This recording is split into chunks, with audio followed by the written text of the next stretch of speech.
দেখেছো না? হ্যাঁ মনে করেন বেলা 5টা থেকে চালু হইব। হ্যাঁ শামীমকে কালকে ডিবিতে অ্যারেস্ট করছে। তাই সাধুর লোক যোগাযোগ করেন। সমাজে মাদক জন্ম দিচ্ছে একের পর এক অপরাধ। পারিবারিক ও সামাজিক অবক্ষয়ের কারণে বারবার ঘটছে নানা অমানবিক ঘটনা, বাড়ছে মাদকাসক্তি। শামীমকে কালকে ডিবিতে অ্যারেস্ট করছে। তাই সাধুর লোক যোগাযোগ করেন। এই হও তোমরা হুঁশিয়ার হও সাবধান। দেখা গেছে বাংলা মদ খেয়ে মাতাল হয়ে কেউ গান গাইছে, কেউ বা অচেতন হয়ে পড়ে আছে, কেউ বা আবার অনেক দূর থেকে গাড়িতে বা বাইকে করে এসে ব্যাগ ভর্তি বাংলা মদ নিয়ে যাচ্ছে।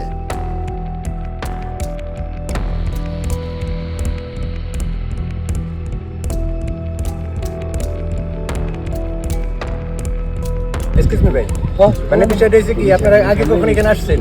আপনাকে যে চেহারা চোরে অসম্ভব দিব না, এটা স্বাভাবিক। কেউ কাছে থাকলেও দিব না।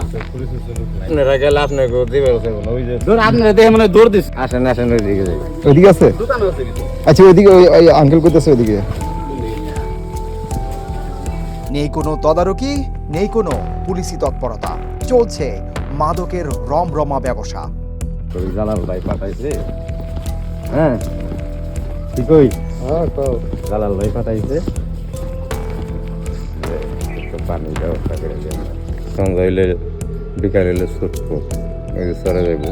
হ্যাঁ মানে বিকাল হলে বেশি মানুষ আসে। কিন্তু সব ঘরেই তো মদ আছে, কিন্তু এখন ভয় দিবে না। হ্যাঁ বলছি নীলাম্বরপট্টির কথা। মানিকগঞ্জের সিংগাইর উপজেলার অবস্থিত নীলাম্বরীপট্টি, যেখানে প্রায় ঘরে ঘরে চলে মদের প্রকাশ্যে ব্যবসা। আমার ছেলে মাদক মানে জড়িত। আজকে মোটামুটি 1 মাস 10 দিন হয়ে যায়, আমার ছেলের কোনো খোঁজ নাই এই মাদকের কারণে। আজকে যে ফ্যামিলিতে মাদক সেবন করে সেই ফ্যামিলির বাবা মা জানে যে তার কতটা কষ্ট, ফ্যামিলিতে কত কষ্ট। মাদক আসক্তটা আমাদের একটা মরণ ব্যাধি। আমরা অভিভাবকরা বা এলাকার যারা আমাদের গণ্যমান্য ব্যক্তি আছে তাদের কথা অনেক সময় পোলাপান ছেলেরা শোনে না, কিন্তু তরুণরা শোনে না। কিন্তু যদি এটা প্রশাসনের থেকে একটু উদ্যোগ নেওয়া হয় বা প্রতিটা এলাকায় যদি তারা একটু টহল দেয় বা একটু যাতায়াত করে, তাহলে আমার মনে হয় যে এটা ভালো হয়। সরেজমিনে হ্যালো বাংলাদেশের টিম ক্রেতা সেজে পট্টিতে গেলে এলাকাটির মদের ছোট বড় ব্যবসায়ীরা নিষিদ্ধ মদটি বেচতে অস্বীকৃতি জানায়, কিন্তু কিছুক্ষণ পর বাংলা মদ দিতে তারা রাজি হয়।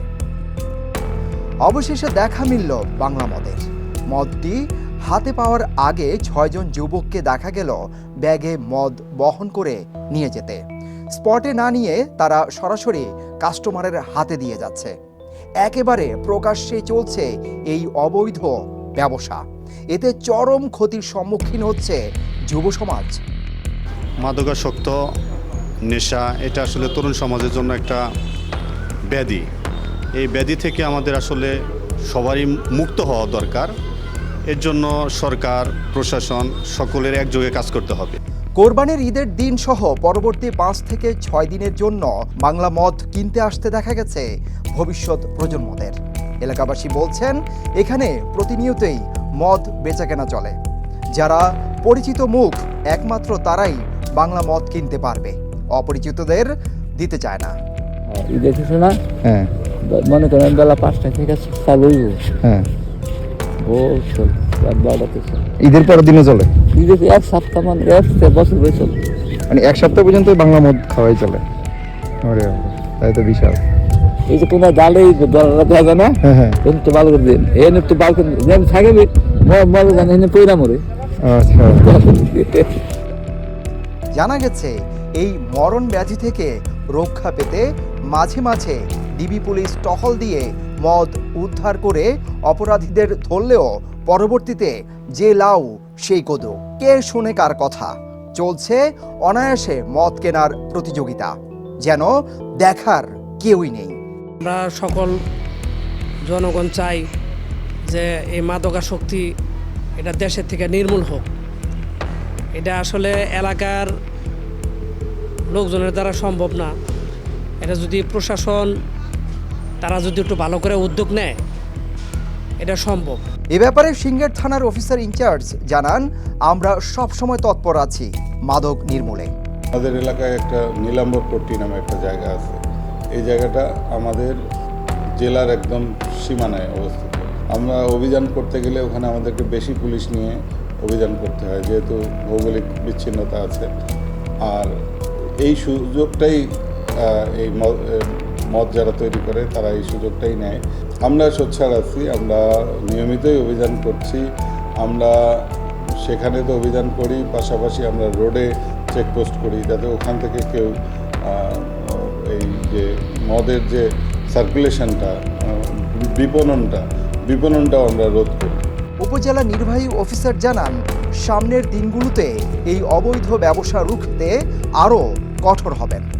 ওই এলাকাটাই আসলে মাদকের আখড়া আর কি, আমরা খবর পেয়েছি।